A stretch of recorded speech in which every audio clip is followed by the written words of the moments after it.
Hello everyone. या अगोदरच्या व्हिडिओमध्ये आपण बघितलं होतं addition and subtraction of decimal fraction. आजच्या व्हिडिओमध्ये आपण बघणार आहोत multiplication and division of decimal fraction. तर बघा, जो सुरुवातीचा कन्सेप्ट आज आपण समजून घेणार आहोत तो आहे मल्टिप्लिकेशन ऑफ डेसिमल फ्रॅक्शन. तर यामध्ये बघा, यामध्ये नेमकं लक्षात ठेवण्यासारखं काय आहे, तर दोन्ही पदातील पॉईंट नंतरची डिजिट विचारात घेऊन आलेल्या उत्तरास उजव्या बाजूने तेवढ्याच पदानंतर पॉईंट अप्लाय करावे. यामध्ये बघा, साधारणतः गुणाकार करताना आपण जो गुणाकार करणार आहोत हा अगदी सामान्य गुणाकारासारखंच असणार आहे, पण जो आलेला उत्तर आहे त्या उत्तराअंती आपल्याला काहीतरी असं करायचं आहे जो थोडंसं वेगळं राहणार डेसिमल फ्रॅक्शनमध्ये. ठीक आहे, जसं बघा, आपण एखादं उदाहरण जर घेतलं 3.7 मल्टिप्लाय 1.5, 3.7 मल्टिप्लाय 1.5. तर बघा, सुरुवातीला काय करायचं, थोड्या वेळासाठी विसरून जायचं की या ठिकाणी पॉईंटचा उल्लेख झालेला आहे. जर आपण पॉईंट काढलं तर बघा, हा नंबर बनून जाणार 37 आणि दुसरा नंबर बनून जाणार 15. आता बघा, 37 गुणिला 15 जर आपण केलं तर 15चा टेबल तर बघा सर्वांना येतो ना. आता बघा, जर आपण 15चा टेबल म्हटलं तर बघा 15 7 105 होतात. 15 7 105 चे 5 बघा आलेला आहे 5, कॅरी 10. देन 15 3 45 आणि 10 55. म्हणजे बघा, 37 गुणिला 15 केलं तर उत्तर येत आहे साधारणतः 555 येते ना. 37 गुणिला 15चं 555. पण आता बघा, नेमकं पॉईंट किती संख्येनंतर अप्लाय करायचं आलेला उत्तराला. तर काय करायचं, वरची संख्या आणि खालची संख्या दोन्ही संख्या विचारात घेऊन बघायचं की उजव्या बाजूने तेवढ्याच संख्येनंतर पॉईंट अप्लाय. तर बघा, वरच्या संख्येमध्ये उजव्या बाजूने एका संख्येनंतर पॉईंट आहे बघा 7 नंतर पॉईंट आहे. तर खालच्या संख्येमध्ये सुद्धा एकाच संख्येनंतर पॉईंट आहे 5 नंतर आहे ना. म्हणजेच वरसुद्धा एका संख्येनंतर पॉईंट, खालीसुद्धा एका संख्येनंतर पॉईंट, एकंदरीत किती, तर 2 संख्येनंतर पॉईंट. म्हणजे आलेल्या उत्तराला आपण काय करणार, उजव्या बाजूनेच, ठीक आहे, 2 संख्येनंतर पॉईंट अप्लाय करणार. म्हणजेच 5 5च्या नंतर इथं पॉईंट अप्लाय आणि मग तो 5, दॅट इज 5.55. दुसरं उदाहरण बघा, सिमिलरली तसंच 5.36 मल्टिप्लाय 0.9.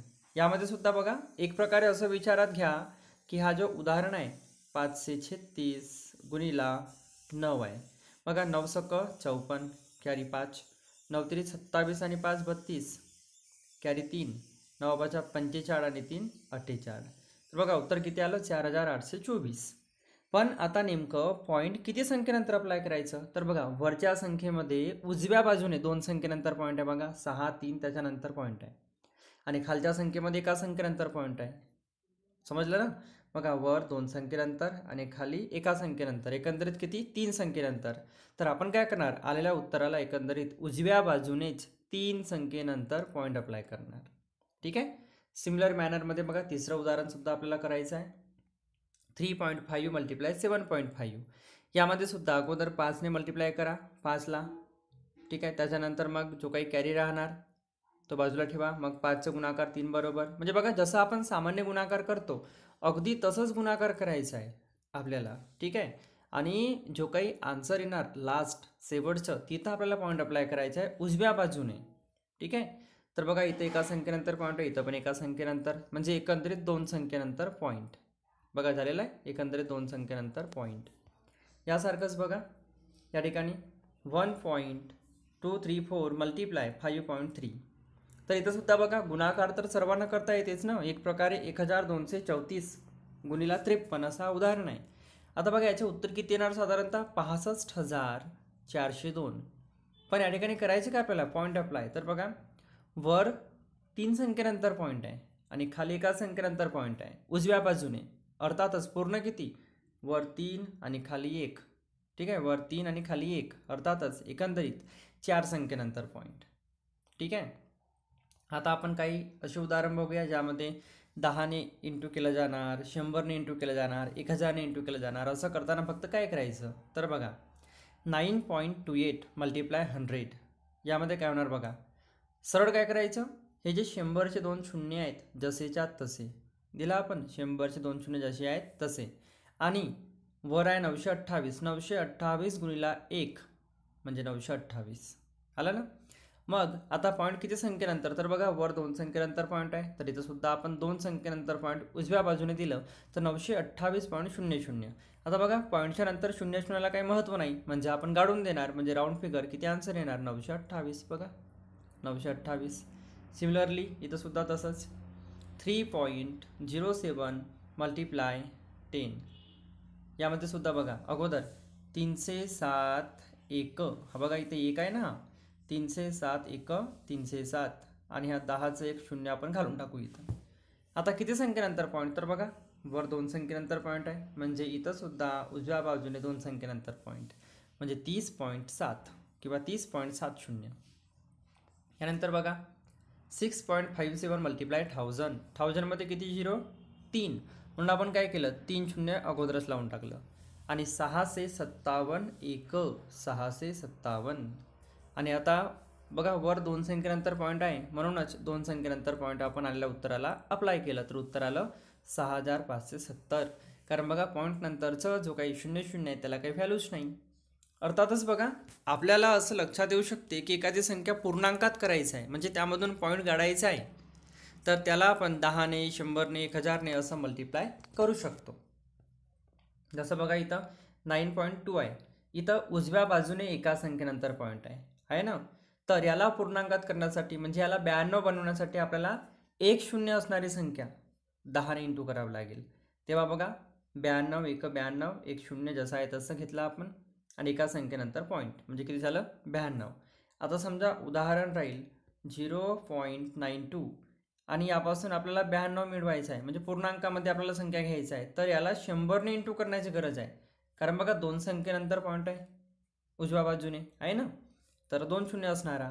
जर हाच उदाहरण असं राहिला असता 0.093, तर बघा या ठिकाणी पॉईंट नंतर 3 पद आहेत आणि याला पूर्णांकात करायचं आहे, तर 3 शून्य असणारा, दॅट इज 1000 इंटू करावं लागेल, तेव्हा हा किती बनेल 93 बनेल.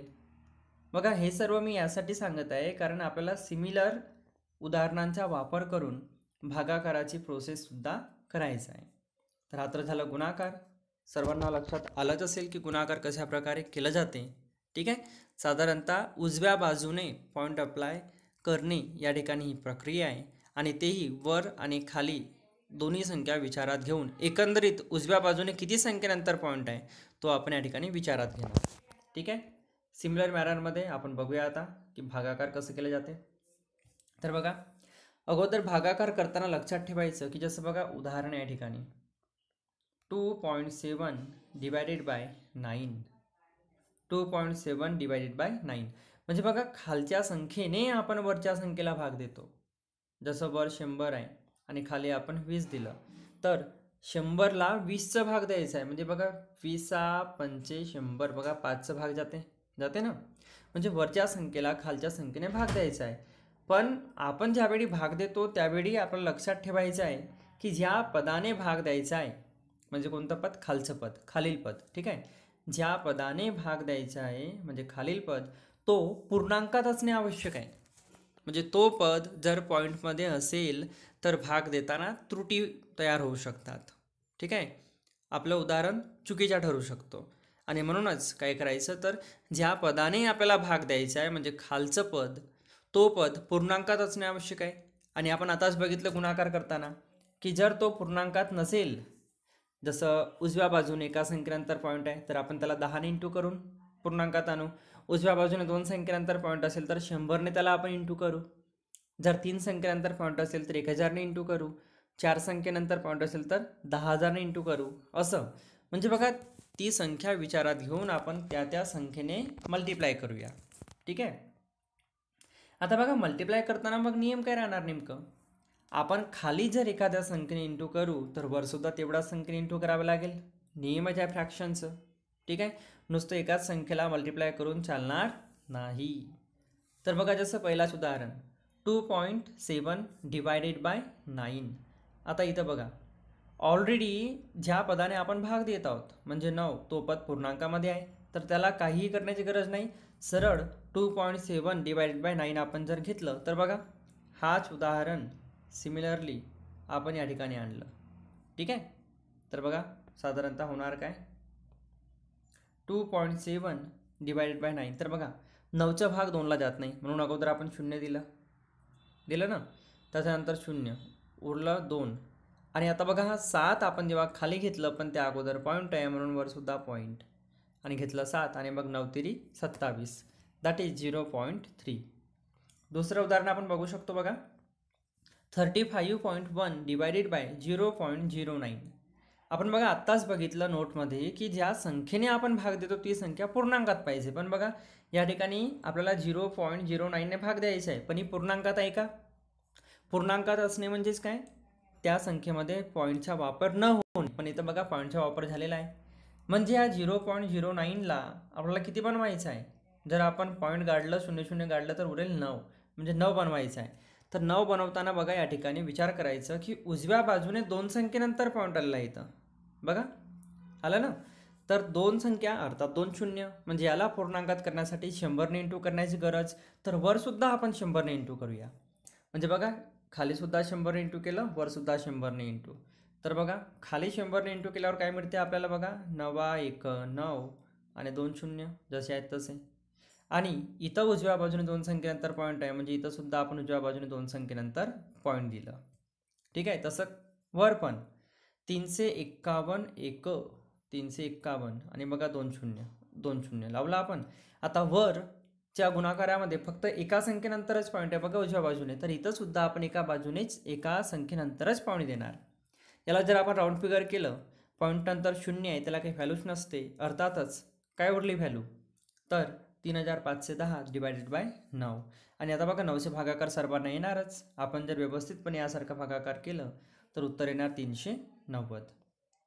यासारखंच उदाहरण बघा आपण बघू शकतो समोरसुद्धा 61.6 डिवायडेड बाय 0.11. आता बघा यामध्ये कसं नेमकं, या ठिकाणी सुद्धा बघा ज्या पदाने आपल्याला भाग द्यायचा आहे तो पूर्णांकात नाही आहे. उजव्या बाजूने 2 संख्येनंतर पॉईंट आहे म्हणजे बघा 100ने इंटू करण्याची गरज, 2 शून्य असणार. तर बघा वरसुद्धा 100ने, खालीसुद्धा 100ने इंटू करा. तर बघा खाली आपण जेव्हा 100 इंटू केलं तर बघा 11 आणि 2 शून्य. पण इथं 2 संख्येनंतर पॉईंट आहे म्हणून आपण इथं सुद्धा 2 संख्येनंतर पॉईंट दिलं उजव्या बाजूने. तर बघा खाली 616 आणि 2 शून्य, पण वर तर एका संख्येनंतर पॉईंट आहे आणि म्हणून इथं सुद्धा उजव्या बाजूने एका संख्येनंतरच आपण पॉईंट अप्लाय केलं. तर राऊंड फिगरमध्ये काय झालं, जर आपण पॉईंट नंतरचे 0 गाडलं तर 6160 भागिले 11, तर ॲटोमॅटिकली उत्तर किती मिळणार 560. यानंतर आपण बघा चौथा उदाहरण बघू शकतो आणि आजच्या शेवटच्या उदाहरण बघू शकतो. यानंतर तुम्हाला होमवर्कसुद्धा मी प्रोव्हाइड करणार आहे, जो होमवर्क तुम्हाला शॉर्टकटमध्ये नाही, ठीक आहे ना, जो काही तुमचं होमवर्क राहणार हा मला शॉर्टकटमध्ये असायला नको, तर होमवर्क यासारखंच मला डिटेलमध्ये पाहिजे जो मी बघणार. ठीक आहे, तर बघा यानंतर 75.81 डिवायडेड बाय 0.3. आता बघा या ठिकाणी एका संख्येनंतरच पॉईंट आहे ना, आपण ज्या संख्येने भाग देत आहोत ती संख्या पूर्णांकात पाहिजे. तर बघा एका संख्येनंतर पॉईंट आहे म्हणजे 1 0 दॅट इज 10ने इंटू करण्याची गरज वर व खाली. तर बघा खाली आपण जेव्हा 10ने इंटू करू तर बघा 3 10 30 आले एक प्रकारे, आणि उजव्या बाजूने एका संख्येनंतर पॉईंट, तर इथं सुद्धा उजव्या बाजूने एका संख्येनंतर पॉईंट लावून दिला आपण. तर वर बघा 7581 7581 आणि 10मध्ये एक शून्य आहे तर एक शून्य आपण अप्लाय केलं. इथं 2 संख्येनंतर पॉईंट आहे उजव्या बाजूने, तर इथं सुद्धा 2 संख्येनंतर पॉईंट आपण अप्लाय केलं. तर राऊंड फिगरमध्ये उत्तर काय 758.1. बघा 0 जरी काढलं तरी चालते ना, आणि समजा जरी आपण 0 दिलं तरी सुद्धा काही फरक पडणार नाही, फक्त काय होणार इथं सुद्धा एक शून्य येणार. आणि आपण त्या दिवशीच बघितलं की पॉईंट नंतर शून्याला अजिबात व्हॅल्यू राहत नाही. तर राऊंड फिगरमध्ये काय मिळालं आपल्याला 758.1 डिवायडेड बाय 3. जर याला आपण व्यवस्थितपणे भागाकार केलं 758.1 भागिले 3 तर आपलं उत्तर मिळणार 252.7. बघा बघू शकतो आपण कशा प्रकारे 758.1 भागिले 3, बघा 3 दुने 6 उरलं 1 घेतलं 5, देन 3 5 15 उरले किती 0 आणि घेतलं 8. ठीक आहे. मग परत 3 दुने 6 उरले किती 2. आता बघा हा जो 1 आहे या 1ला उतरवण्या अगोदर इथं पॉईंट आहे तर इथं सुद्धा पॉईंट आणि मग आपण एक खाली घेतलं तर एक झाले 21 दॅट इज 3 7 21 म्हणजे 2005 252.7 हा झाला आन्सर. तर अशा प्रकारे आशा करतो की तुम्हाला आजचा हा जो व्हिडिओ आहे खूप आवडला असेल आणि डेसिमल फ्रॅक्शनचं मल्टिप्लिकेशन त्याचप्रमाणे डिव्हिजन हा कन्सेप्ट तुमचा क्लिअर झाला असावा. आणि जो काही तुमचे होमवर्क आहे या व्हिडिओनंतर मी लगेच PDF फाईलनुसार पाठवणारच आहे आणि तो होमवर्क माझ्या पर्सनल नंबरवर तुम्हाला फॉरवर्ड करायचा आहे. ठीक आहे. तर आपण उद्या परत एकदा नवीन व्हिडिओसहित भेटणार आहोत. तेव्हापर्यंत कीप स्टडिंग.